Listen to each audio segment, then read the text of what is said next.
Hello, and welcome to Course 1, the didactic portion of the training for HOPE.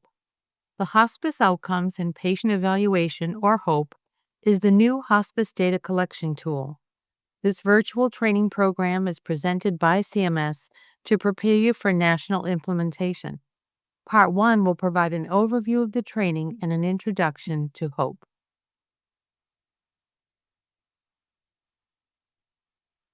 This disclaimer just explains that the information included was current at the time it was published or uploaded onto the web. Medicare policy changes frequently, so links to the source documents have been provided within this presentation for reference. These may include links to statutes, regulations, or other policy materials. The intent of this presentation is to be a general summary and does not take the place of either the written or law or regulations. We encourage readers to review all of the materials related to HOPE implementation in order to obtain a full and accurate statement of their contents.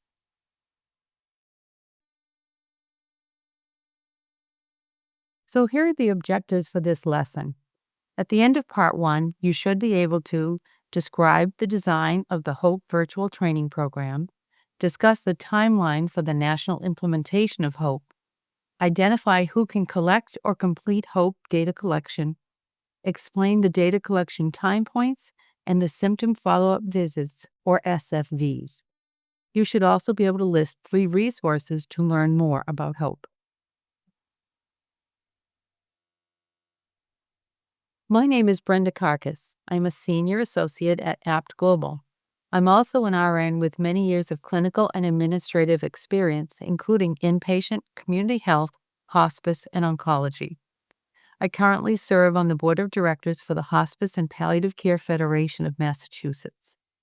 Since joining APT in 2016, I have contributed mostly to CMS projects focused on hospice, oncology, home health, and other post-acute care settings. As a hospice subject matter expert, I've been fortunate to have been able to contribute to the development of HOPE.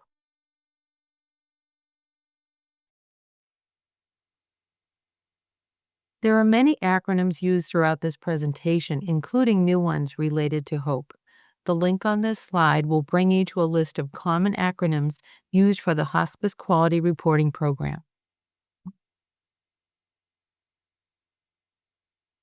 So let's start with an overview of the HOPE virtual training. The full training consists of 2 courses. Course 1 is this recorded didactic training series, of which there are 5 parts. Course 2 is a coding workshop where you will learn how to code all of the items included in the HOPE tool. It is highly recommended that you complete all 5 parts of Course 1 before attending the coding workshop, or Course 2, since this course provides foundational material to understand the coding that will be presented. So here is what you'll find in Course 1. It provides an overview of the training program, an introduction to the HOPE tool, and explains the key guidance for HOPE items. This 5-part series of recorded presentations is designed to be self-paced. We will highlight items that are new for HOPE and describe items that are existing or have been updated from the original versions found in the current hospice item set.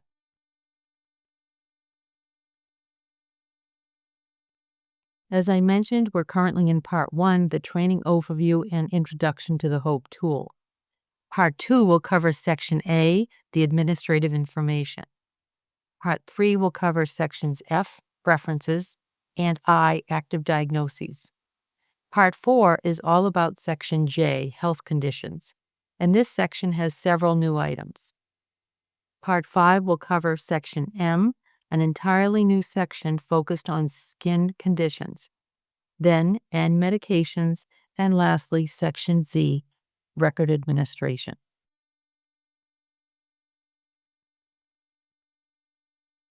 The Course 2 coding workshop takes a deep dive into coding all of the HOPE data elements or items. Participants will be able to practice coding HOPE items using clinical scenarios. After that presentation, a recorded version of the coding workshop and corresponding PDF will be made available.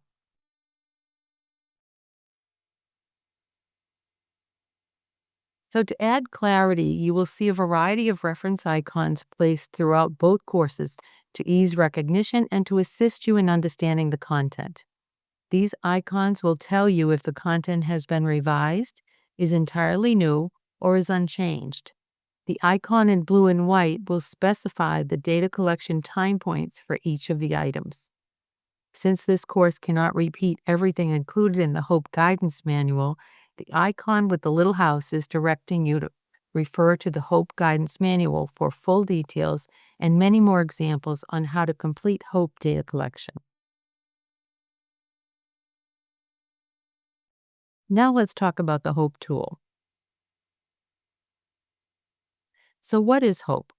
HOPE is a new standardized patient-level data collection tool.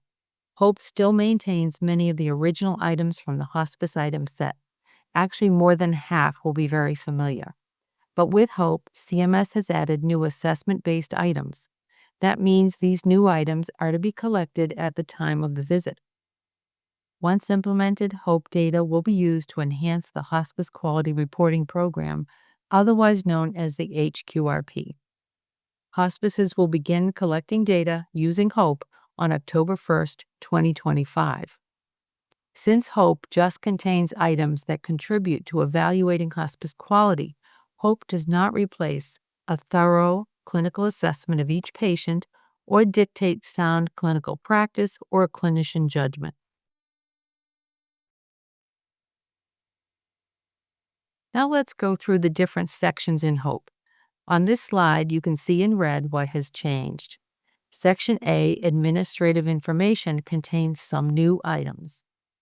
Section F, Preferences, is entirely unchanged. Section I, Active Diagnoses. The list of diagnoses has been expanded, and there is a new list that asks about comorbidities or coexisting conditions at the time of admission. Section J, Health Conditions, contains some new items, but also many items that hospices are already familiar with. Section M, Skin Conditions, is all new. Section N, Medications.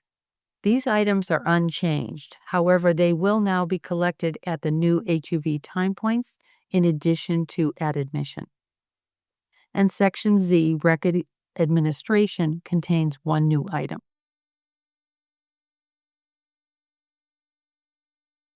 So who completes HOPE?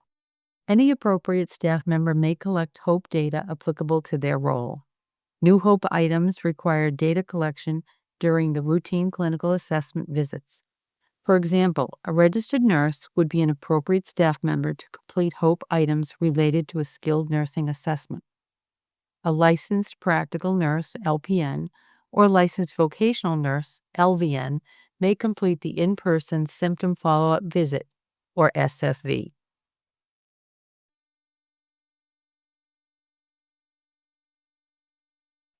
While some HOPE data elements are to be collected during routine clinical assessment visits, many of the HOPE items are unchanged from those that were originally in the HIS. These data may still be extracted from the clinical record by hospice staff, including volunteers, contractors, and affiliates.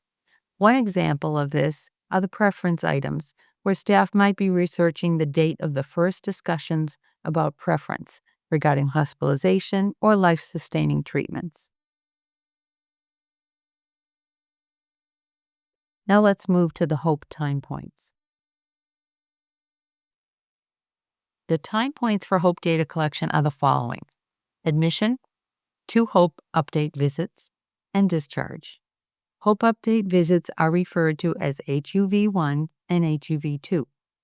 HUV1 is collected on or between days 6 and 15, and HUV2 is collected on or between days 16 and 30. For the HOPE admission, this data is collected as part of the comprehensive assessment of the patient, very much like hospices already do right now. The admission data collection timeframe is within 5 days after the effective date of the hospice election. although much of the information in HOPE may be collected during the initial RN assessment that occurs within 48 hours. This requirement is based on the Medicare Hospice Conditions of Participation, or the COPs. The HOPE update visit is new. This edition requires an in-person visit to collect data that will inform updates to the plan of care. The time frame for HUV1 is on or between days 6 and 15 of the hospice stay. HUV2 is a second update to the plan of care, requiring an in-person visit on or between days 16 and 30 after the hospice election. And the last data collection timeframe is the discharge, which is exactly the same as hospices do now, since no new items have been added to discharge. As required now, the discharge data is complete at the time of discharge for any of the reasons listed here on this slide.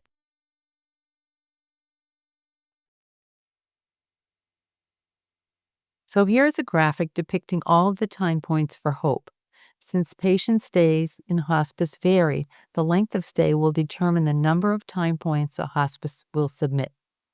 For example, a patient that stays on hospice for 60 days will be expected to have all 4 of the HOPE time points completed.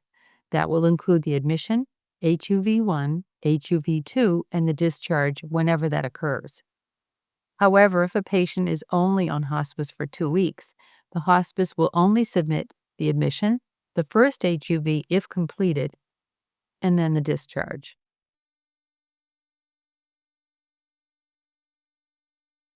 This slide includes a link to the HOPE Time Points video. Please take a few minutes to watch this video that is less than 4 minutes. It provides a nice overview for you or your staff on the HOPE data collection time points.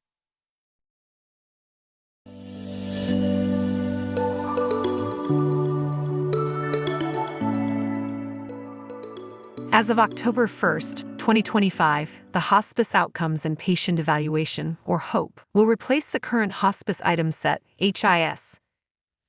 HOPE requires the collection of patient-level data at additional time points during the hospice stay, not just at admission and discharge. This standardized set of items, based on unique patient assessment visits, will inform 2 new quality measures. Let's start by looking at the time points for completing HOPE. HOPE data collection includes both admission and discharge, as well as 2 additional in-person visits called HOPE Update Visits, or HUVs. HOPE admission data will be collected as part of the comprehensive assessment of the patient. Depending on the patient's length of stay, up to 2 HUVs will be required, each within specified timeframes. Both HUVs occur within the first 30 days after a hospice election. HUV1 should be conducted between days 6 and 15 of the hospice stay. HUV2 should be conducted between days 16 and 30.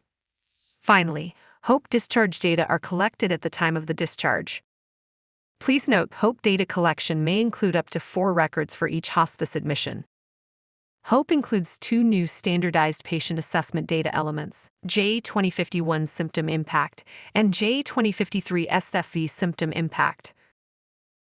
These items assess a variety of distressing symptoms common to hospice patients. During the admission and the HUV time points, it is expected that the RN will assess the impact of these symptoms on the patient. To complete J2051 Symptom Impact, if the impact for any symptom is moderate or severe, a symptom follow-up or SFE in-person visit is expected within 2 days.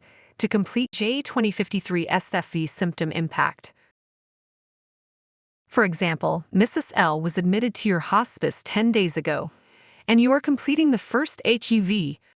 Her pain impact is rated as Response 3 severe. Therefore, you are expected to complete an SFE visit within 2 calendar days.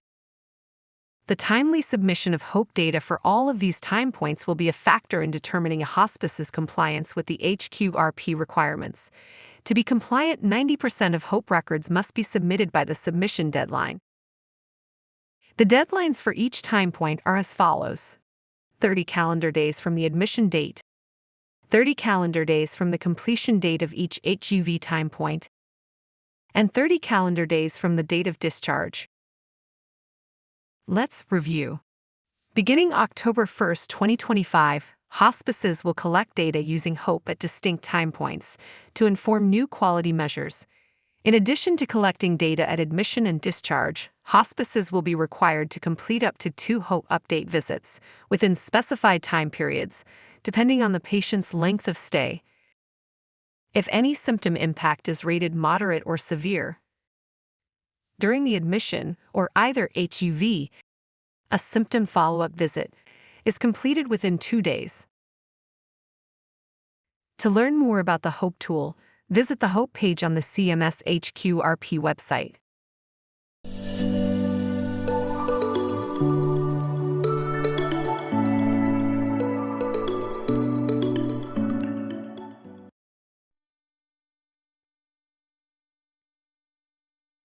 Now we'll discuss the symptom follow-up visit. So what is an SFV? Both the admission and the HUV time points contain a new HOPE item assessing the impact of a variety of symptoms. This new item is called the symptom impact item. You will learn more about this item when we get to Section J. The SFV is an in-person visit that is required whenever any symptom impact is found to be moderate or severe when completing this item for the admission, HUV1, or HUV2. This separate in-person visit is required within 2 calendar days or later the same day as a follow-up for that symptom. While it is more likely that this visit will fall within the time frames we talked about, it's possible that depending on the timing of the admission or HUV visit, an SFV may extend beyond the time frame outlined, since the clinician has 2 more days to complete that follow-up visit.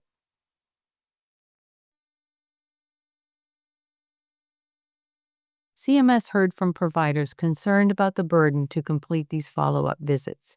To address these concerns and decrease burden, the SFV or follow-up visit may be completed by either the RN or an LPN or LVN.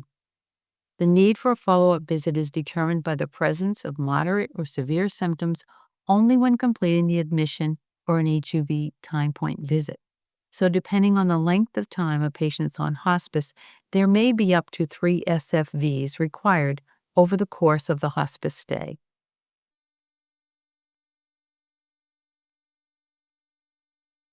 Here are the key takeaways from this lesson. The HOPE virtual training consists of 2 courses, one for learning about the items in HOPE and one dedicated to teaching hospices how to code the HOPE items.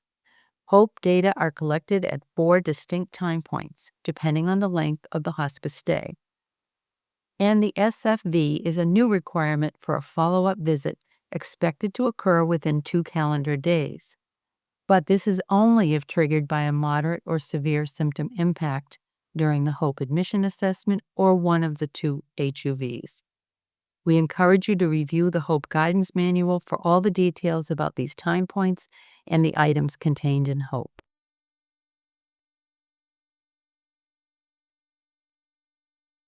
So here's a list of resources with all of the links to help you learn more about HOPE and the Hospice Quality Reporting Program. If you'd like to submit any questions based on this presentation, please use this link on the slide. During the coding workshop, select questions will be answered. Thank you for your attention to Part 1 of this training. Please proceed to Part 2 to learn more about the HOPE data elements.